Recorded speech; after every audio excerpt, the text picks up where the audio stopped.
Vous allez bien? Oui. Merci d'être présent ce matin. Donc moi je vais vous parler de l'avifaune de plaine en zone Natura 2000. Je ne peux pas prétendre faire de vous à la fois des spécialistes de Natura 2000 et des ornithologues en sortant de cette pièce, mais j'ai envie de vous donner plein de pistes pour que vous puissiez mieux comprendre ce dispositif et le contenu de notre travail. Moi je m'appelle Audeline Florens, je suis chargée de mission espace protégé et animation Natura 2000 pour le groupe ornithologique des Deux-Sèvres. Je vais vous parler à la fois des espèces et des enjeux sur les zones qui nous concernent en Deux-Sèvres, mais je commencerai quand même par élargir un petit peu à ce que sont les zones Natura 2000. Est-ce que Natura 2000 c'est un terme qui parle à certains d'entre vous? Qui a déjà entendu parler de Natura 2000? Ah, c'est pas mal. Ouais, pas mal. Donc, Natura 2000, c'est un réseau européen qui est issu des directives oiseaux et habitat faune-flore. Qu'est-ce que ça veut dire? Donc, les directives, c'est des lignes, grandes lignes européennes. La directive oiseaux a été écrite en 1979 et nous donne des listes d'espèces à protéger spécifiquement en Europe. Et la directive Habitat Faune-Flore a élargi aux autres, donc aux habitats et aux autres taxons que les oiseaux, plutôt dans les années 90. Natura 2000, comme son nom l'indique, c'était un réseau qui devait être opérationnel en Europe pour les années 2000.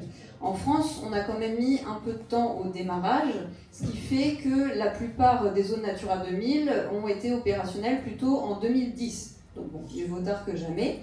Mais c'est intéressant de savoir que il y avait quand même une réticence à la mise en place, alors pas que en France, mais moi je parle de ce qui nous intéresse aujourd'hui, et qu'il a fallu quand même que la France soit fortement motivée par des injonctions, voire amendes européennes, pour mettre un coup d'accélérateur en 2006 et arriver à un réseau qui commence à être assez intéressant en termes de densité de sites.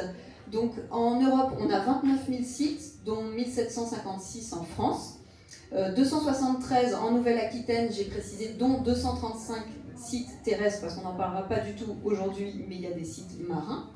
15 sites Natura 2000 en Deux-Sèvres, donc des ZSC et des ZPS. Qu'est-ce que c'est que ces acronymes? Ah oui, Natura 2000, bienvenue dans le monde des acronymes, donc je vais essayer de vous éclairer aussi là-dessus. Alors, les ZSC. Donc, ZSC, elles sont reliées à la directive Habitat Faune-Flore. Ça signifie zone spéciale de conservation. Donc, ça a pour objet des habitats et des espèces autres que les oiseaux. Et les ZPS, zones de protection spéciale, sont reliées à la directive oiseaux. Donc, elles ciblent majoritairement ces espèces.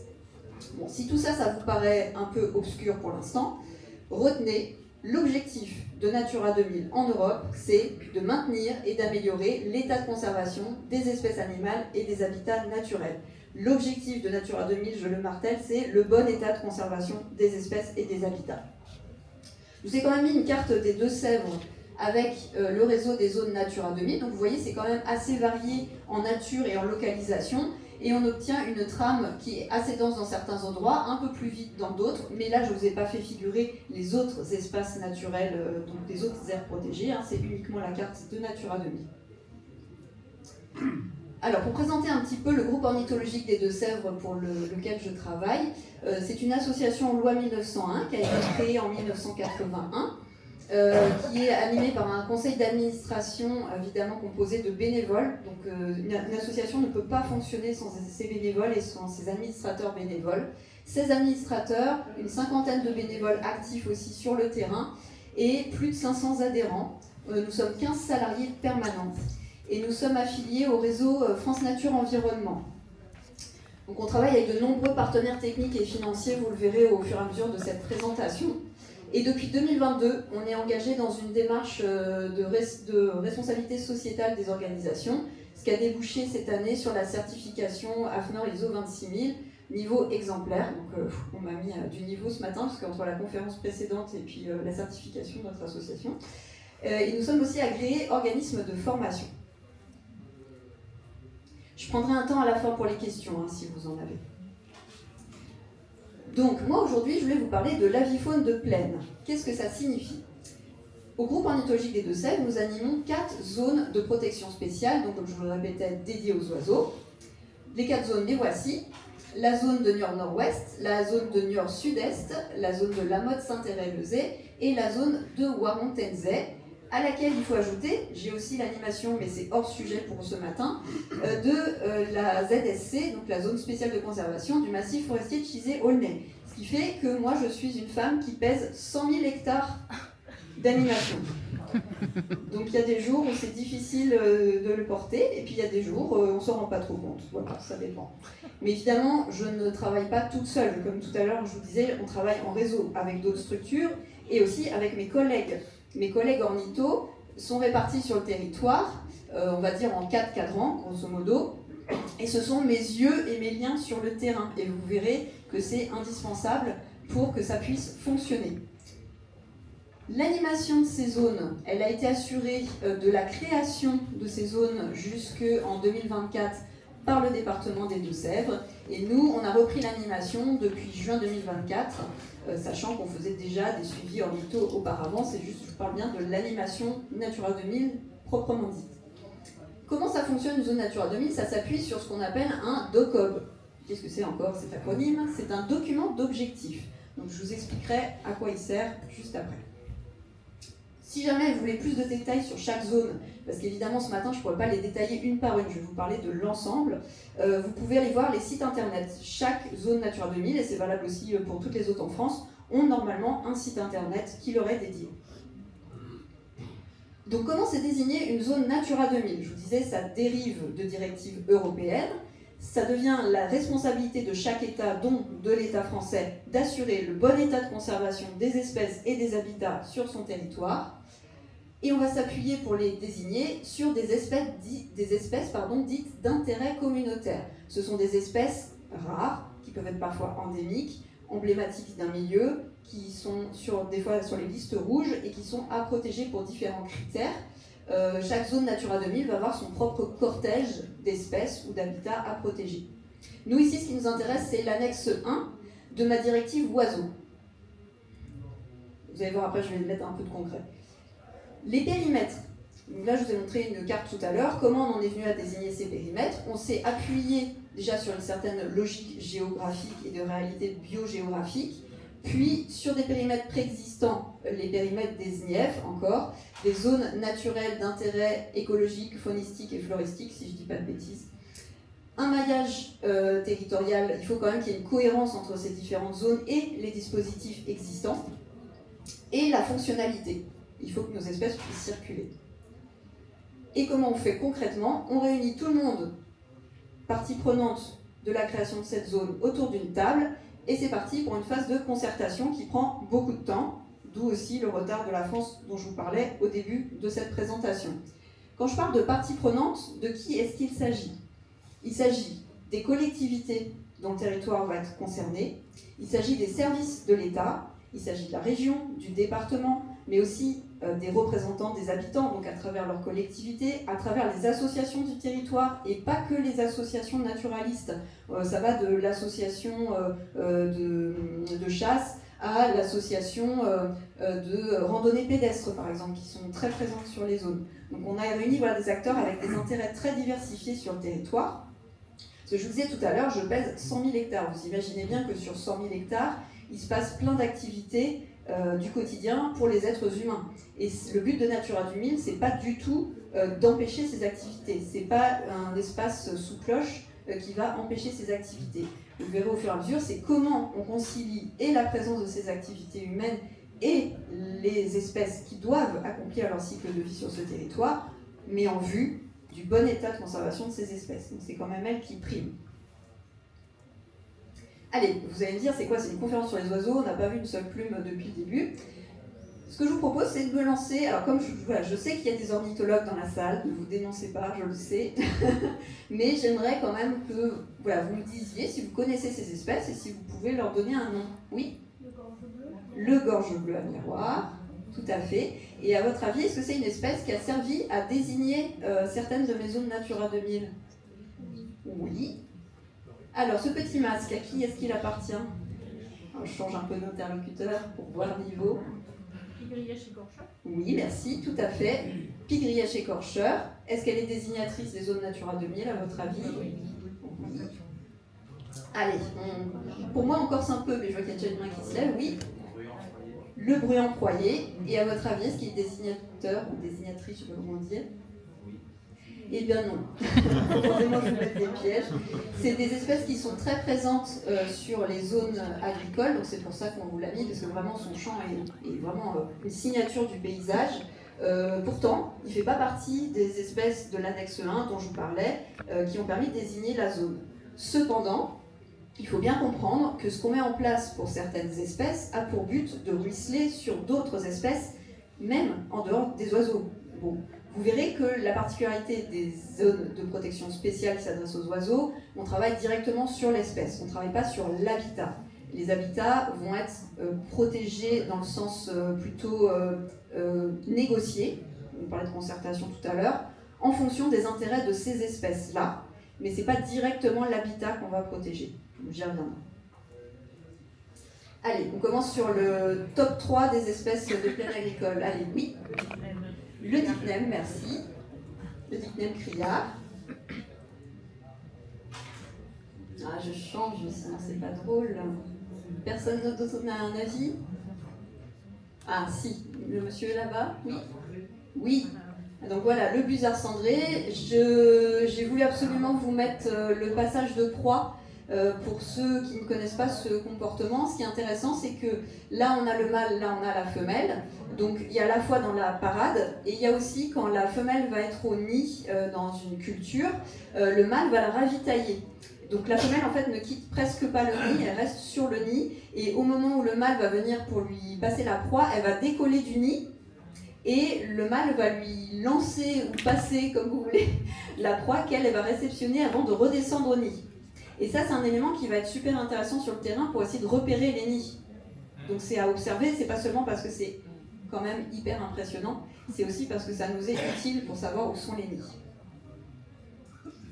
Allez, celui-ci, avec son bec typique. Oui. Le courlis. Non, l'autre. Le cendré, voilà. Courlis cendré.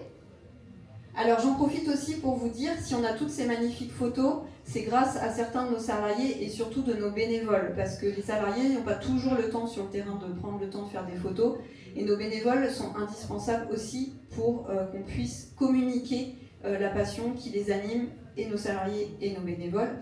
Ils nous sont indispensables aussi sur le terrain, on verra pour l'émission, mais voilà, moi j'apprécie toujours de pouvoir avoir cet échantillon de terrain. Parce que moi, je ne vous l'ai pas dit, mais je ne suis pas ornithologue de base. Je suis plutôt du côté de l'animation, donc j'ai un boulot plutôt administratif. Et même si j'essaye d'en apprendre toujours plus grâce aux salariés et aux bénévoles sur les espèces, encore une fois, sans eux, mon lien concret avec le terrain, il devient vraiment difficile. Une star des stars. Voilà, ça y est. Oui. Loutarde capetière. Le sexe. Mâle. Donc voilà, avec sa collerette, donc une des stars des zones Natura 2000. Oui, je vous l'ai pas redit. Sur les espèces précédentes, je crois qu'elles étaient toutes désignatrices. Ah non, sauf le courlis. Le courlis n'est pas une espèce désignatrice pour l'instant, mais ça pourrait changer. Ah, ce petit poussin trop choupi. Oui, j'ai des fans de poussins dans la salle. Non, c'est pas les busards.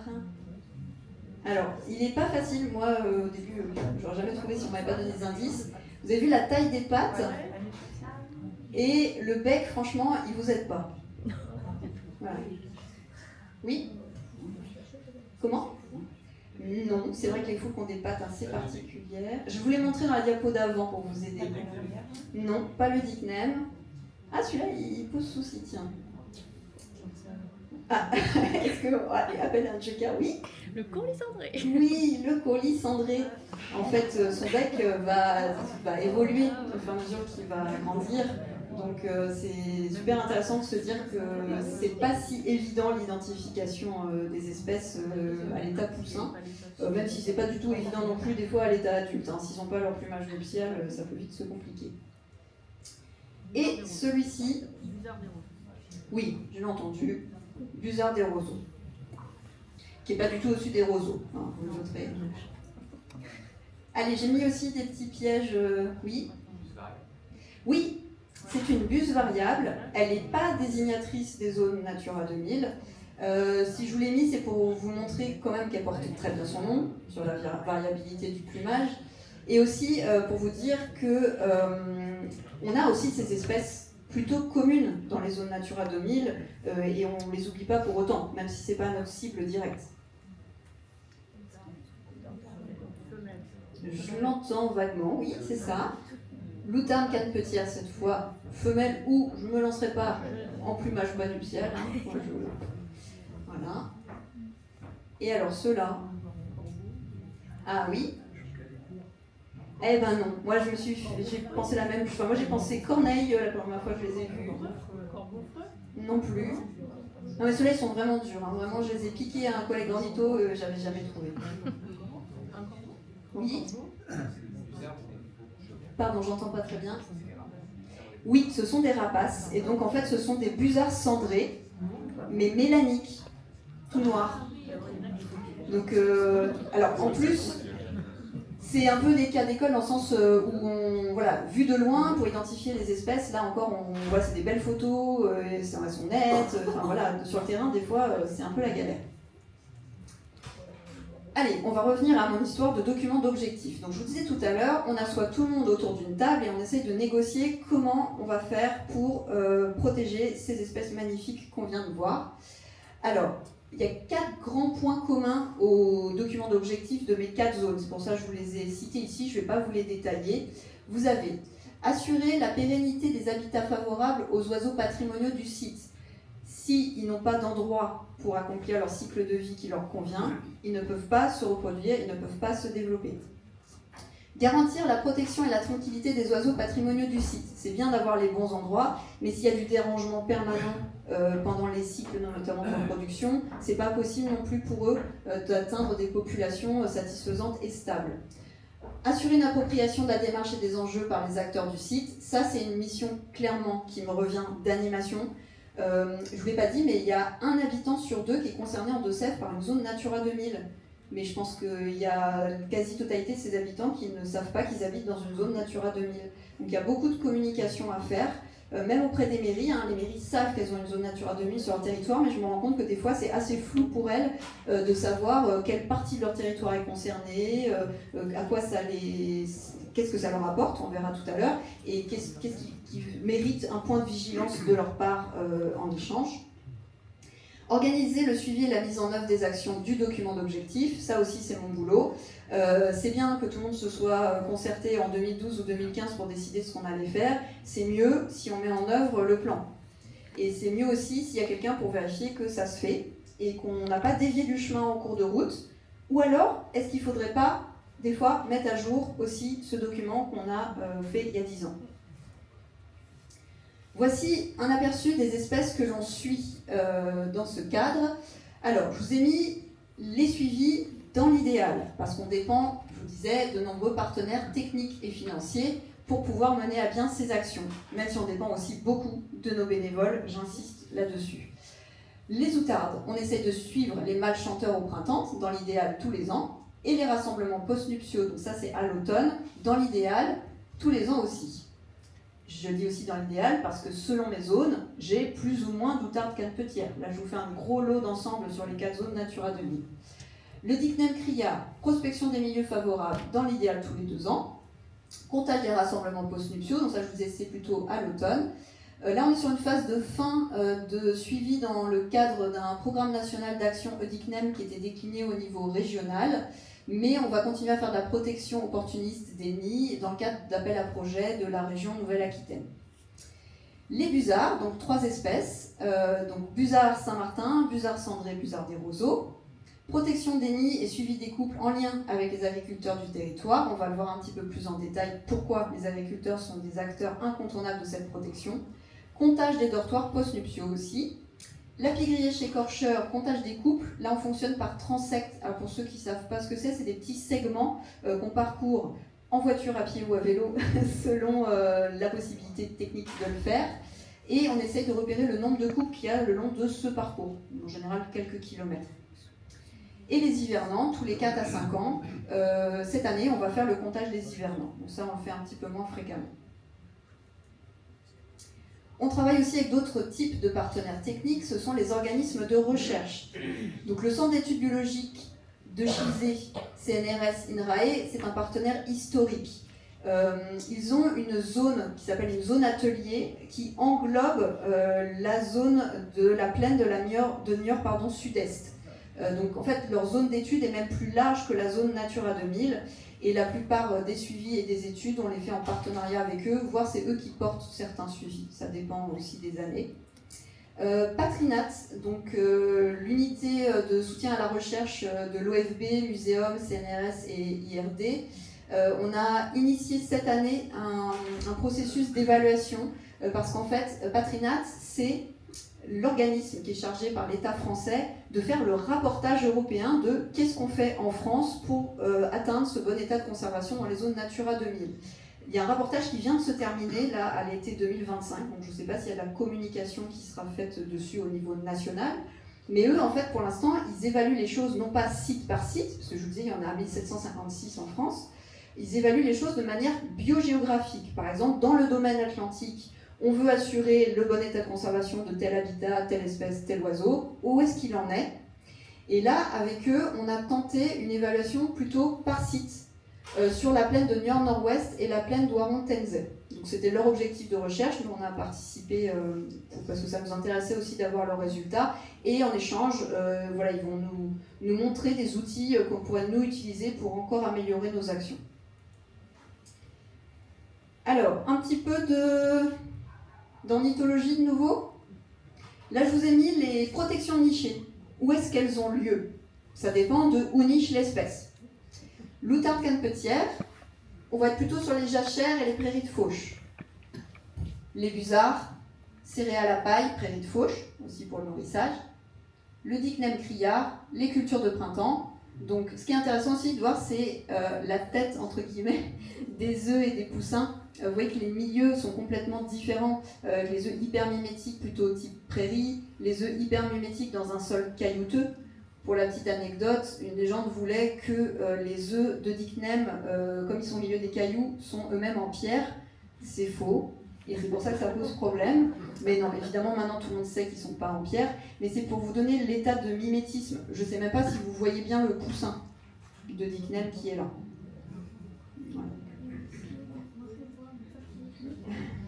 Donc on voit très bien que leur lien avec l'agriculture est très fort.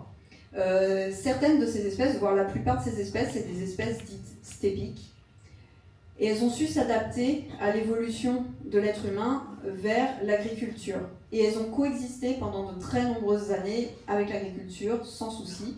Mais la conférence juste avant en parlait, le monde accélère, les techniques changent, et les espèces n'évoluent pas suffisamment vite pour pouvoir maintenir le même rythme. Là, vous voyez un nid de busard vu du ciel parmi une culture céréalière. Le problème avec les busards, c'est que les jeunes ne vont pas être prêts à l'envol, désormais, en même temps que les dates de moisson. Le risque, c'est que les nids soient moissonnés, parce que c'est impossible à voir si on est au même niveau que la culture, mais c'est pas plus facile à voir quand on est dans un engin agricole. D'où l'intérêt, je vous disais tout à l'heure, de pouvoir repérer les comportements des oiseaux, notamment des femelles, pour savoir où sont les nids. Là, cette image, elle a été faite grâce à un drone, parce qu'en fait, une fois le nid repéré, grâce à nos salariés, nos bénévoles sur le territoire, aux jumelles et à la longue vue, on doit prendre des coordonnées précis, des repères géographiques, des repères dans le paysage, pour pouvoir revenir avec un drone, localiser par un point GPS extrêmement précis le nid, et aller le protéger en une seule fois. Le but, c'est pas de créer des chemins dans la culture pour favoriser la prédation. Donc il faut être le plus discret possible. Il y a une façon de marcher dans les cultures pour aller déposer les cages. La cage, petite précision, elle est ouverte sur le dessus, évidemment. C'est juste une cage pour protéger le nid et des jalons pour rendre visible le nid pour les agriculteurs qui vont travailler autour de la zone, qui vont permettre de moissonner en évitant le nid qui n'est pas encore arrivé à terme et permettre après l'envol des jeunes, et on viendra seulement enlever la cage après. Donc ça, c'est indispensable, cette protection, du fait des changements qu'on connaît en termes de climat et de météo. L'avancée record cette année des dates de moisson, Il y a eu 123 nids trouvés, 85 nids protégés. On ne protège pas tous les nids, on protège que ceux qui en ont besoin. S'il n'y a pas besoin, on ne protège pas. Parce que comme je vous disais, accéder au nid, l'air de rien, c'est quand même créer quelque chose, une interaction avec les animaux. Mais ces protections, elles sont indispensables. Parce que là, sans les protections, on estime qu'il y a 112 jeunes, soit largement plus de la moitié, qui n'auraient pas pris leur envol. Et sur l'ensemble des espèces de busards, on a calculé que si on ne faisait pas ces protections, les espèces disparaîtraient dans les cultures dans les 10 ans. Il y a une implication très forte des agriculteurs sur nos zones Natura 2000. Ils sont informés, ils travaillent avec les ornithologues, donc c'est vraiment très important.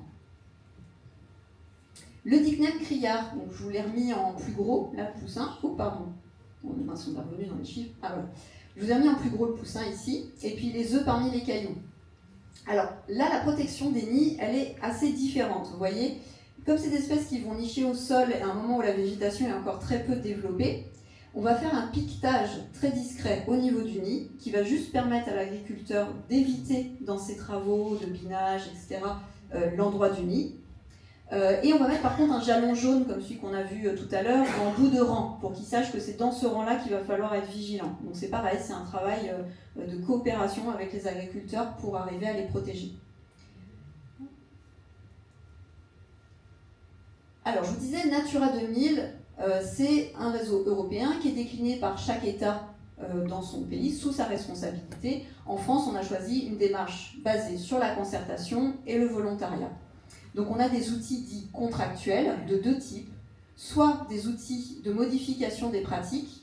On veut que ces milieux dont je vous ai parlé, qui sont des milieux typiques agricoles, mais qui ne sont plus du tout exploités de la même façon depuis plusieurs décennies, puissent maintenir des pratiques qui permettent aux espèces de maintenir leur cycle de vie, de se reproduire sans se faire faucher, sans se faire moissonner, notamment.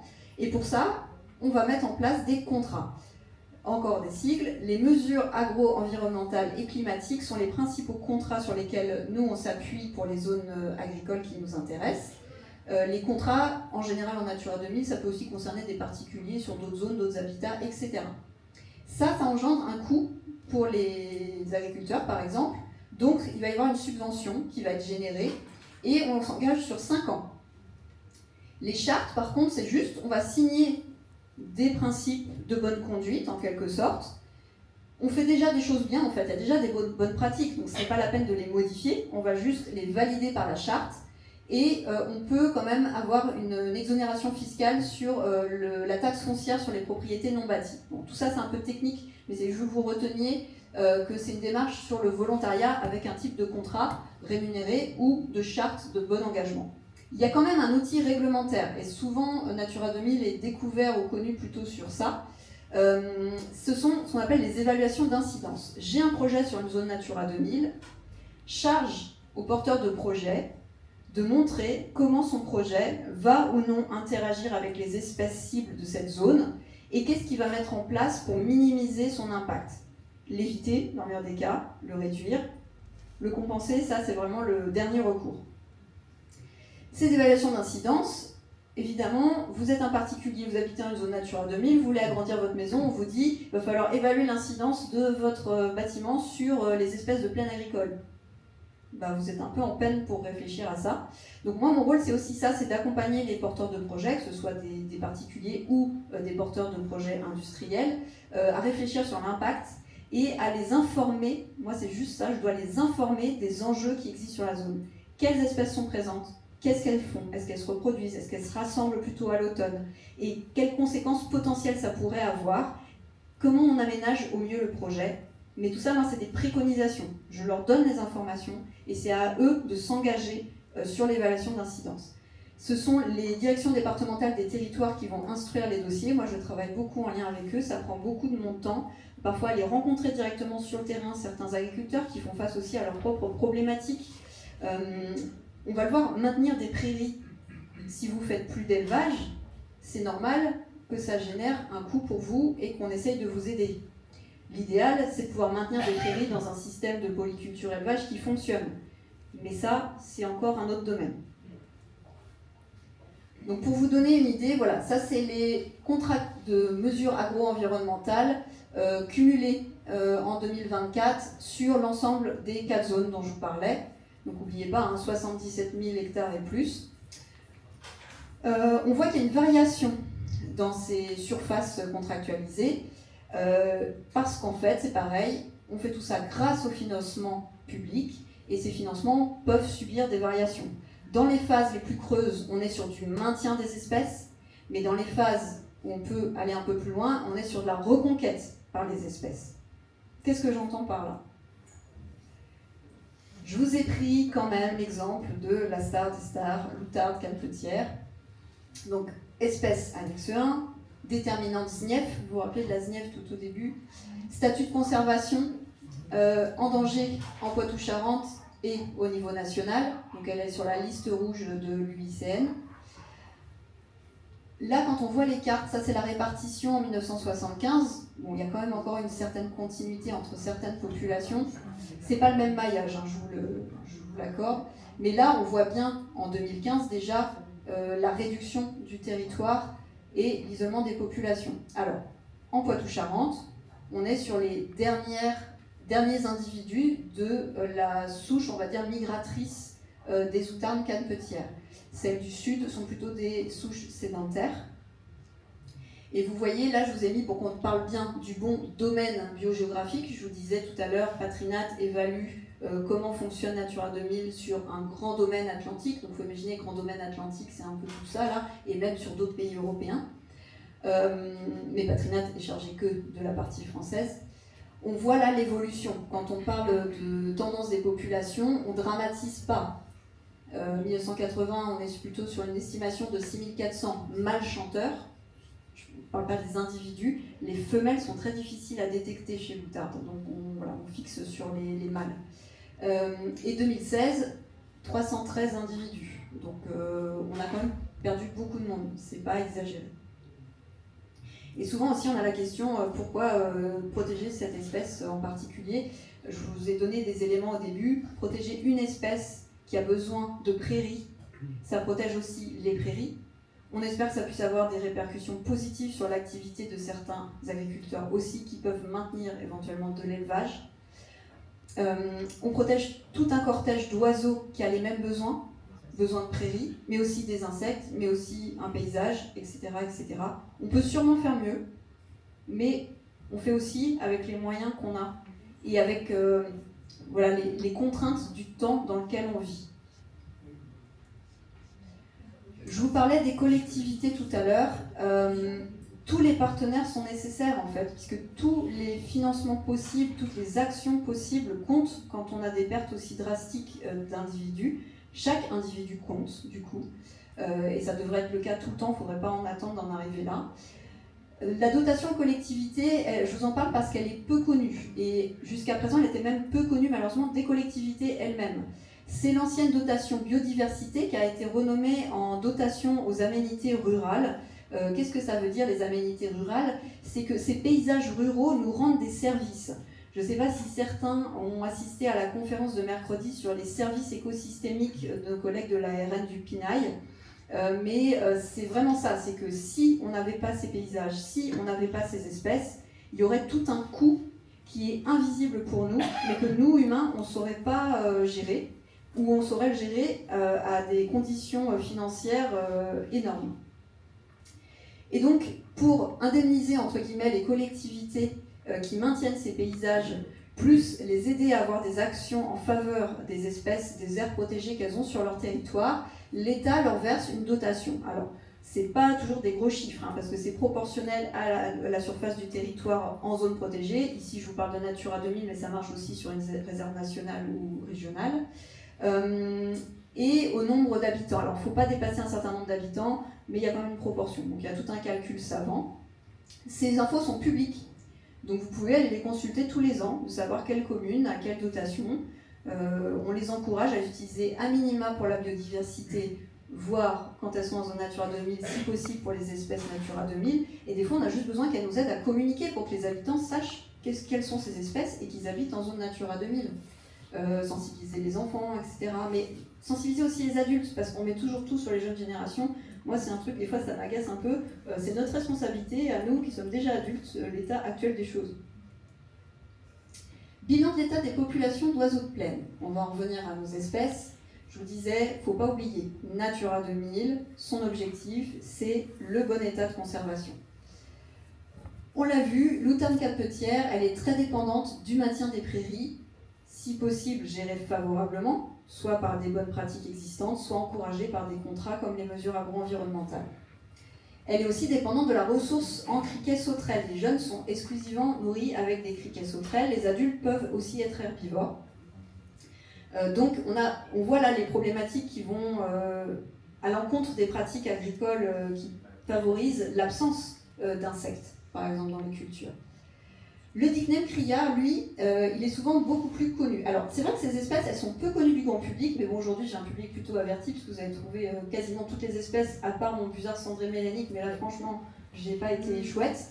Elles sont très connues par contre des agriculteurs qui les voient, qui en entendaient peut-être même parler quand ça fait plusieurs générations qu'ils sont agriculteurs, que leur arrière-grand-père chassait, qu'il y avait des centaines d'outardes. Donc ils ne sont pas aveugles, ils voient bien ce qui se passe dans les plaines.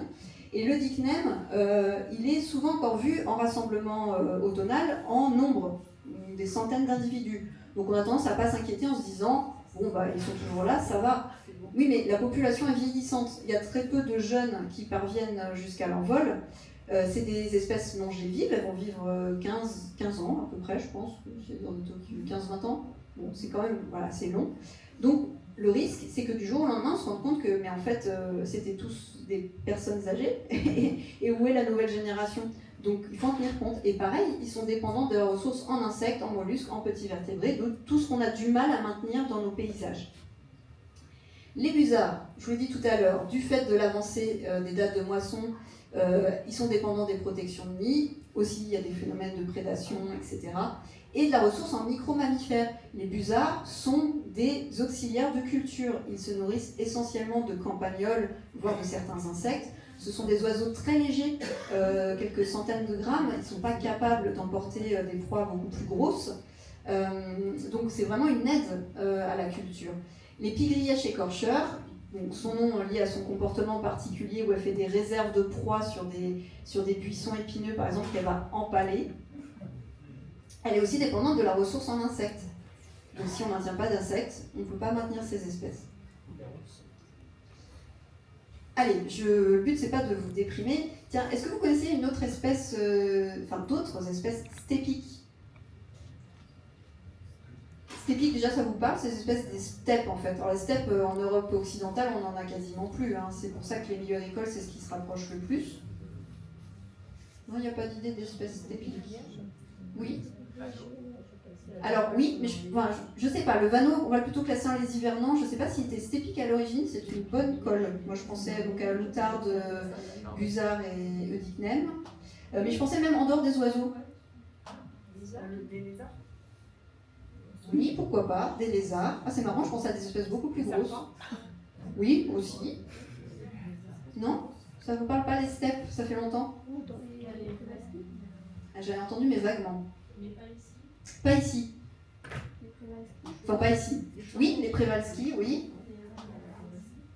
Et ici, potentiellement, il y en a plein devant moi. L'être humain. Alors bon, je ne vais pas me lancer dans le débat savane ou steppe, ça dépend, un courant des hominidés. Mais c'est pour dire qu'il y a peut-être moyen, comme c'est des espèces stépiques, et qu'on a été des espèces stépiques, il y a peut-être moyen qu'on s'entende. Donc Natura 2000, j'essaie de vous le montrer, c'est un réseau européen, mais c'est aussi un réseau local. Ça nous permet de travailler avec toutes les personnes qui sont présentes sur le territoire et qui le veulent bien, qui permet de mettre en lien des problématiques qu'on n'avait pas forcément fait de lien auparavant, dans l'aménagement du paysage, dans les pratiques agricoles, dans la façon d'habiter le territoire, dans la ressource en énergie, comment on s'approvisionne, sur quel choix de société on va. La complémentarité entre structures, on ne travaille pas isolé, on travaille avec d'autres associations du territoire. Moi j'ai mon homologue, ma zone de Ouaront-Tenze, elle est jumelle avec la zone du Mirebalais-Neuvillois, qui est dans le 86 et qui est animée par ma collègue Célia à la LPO. Si on ne travaille pas ensemble, les zones sont collées, on a les mêmes populations d'oiseaux, je ne vois pas comment on peut faire un comptage efficace si on ne communique pas entre nous en fait. Un seul objectif, permettre le cycle de vie des espèces malgré les activités humaines. Je crois que s'il y a vraiment un seul truc qu'il faut que vous reteniez sur Natura 2000, c'est ça. Comment on aménage notre vie humaine pour laisser de la place à ces espèces qui ont un intérêt d'enjeux européens, voire plus. Et vers un rôle renforcé, ça c'est un peu l'ouverture de cette conférence, un rôle renforcé en vue du règlement européen de restauration de la nature en Europe. La France va devoir présenter à l'Europe son plan de restauration de la nature pour septembre 2026. Donc normalement, voilà, nos dirigeants sont en train de bosser dessus. On a un objectif de 30% d'aires protégées en 2030, dont 10% en protection forte. Quel rôle on va vouloir donner à Natura 2000 dans cet objectif? Si vous avez des questions, n'hésitez pas. Je fais aussi une petite page de pub pour le colloque des rencontres nationales Courlis-Cendré. Voilà, si vous voulez plus de renseignements, vous n'hésitez pas à vous rendre sur le stand du groupe Ornitho. Et si vous avez des questions sur Natura 2000 et ses espèces, je vous écoute.